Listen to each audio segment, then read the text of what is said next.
আজকে যা ক্ষমতায় আসার পরপরই সেই রাজনীতি করার স্বপ্ন দেখছে, তাদেরকে গোটা দেশের ছাত্র সমাজ লাল কার্ড দেখাবে। আমরা ভুলে যাই নাই কারা বাংলাদেশের ইতিহাসে প্রথম গণরম গেস্টরুম কালচার চালু করেছিল। তাদের সেই পুরনো কালচার ক্ষমতা আসার পর সেই সন্ত্রাসী ছাত্র দল আবার চালু করতে চেয়েছে।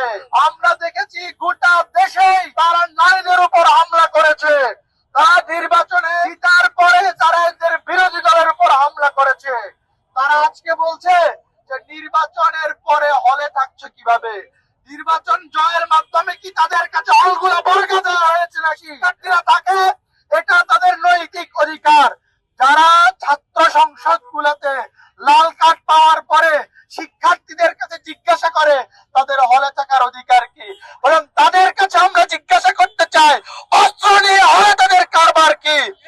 আমরা আজকে ঢাকা বিশ্ববিদ্যালয়ের পক্ষ থেকে প্রশাসনকে জানাতে চাই, যে সমস্ত শিক্ষার্থী আহত হয়েছে দ্রুত যারাই আক্রমণ করেছে তাদের যথোপযুক্ত শাস্তি এবং বিচার নিশ্চিত করতে হবে, এবং যারা এই ধরনের রাজনীতি বাংলাদেশে করতে চায় দ্রুতই তারা ছাত্রলীগের পথ দেখবে।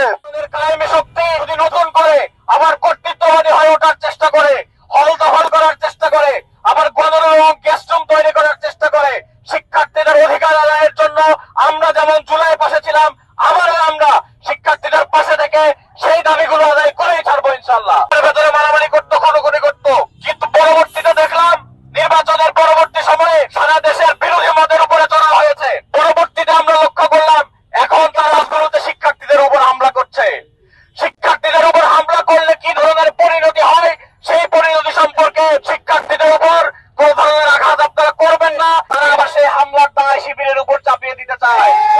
আমরা দেখেছিলাম ক্যান্টিনের সামনে এক প্রেস কনফারেন্সে শীর্ষ নেতারা একজন আরেকজনকে বলছে শিবিরের উপর দায় দিয়ে দাও।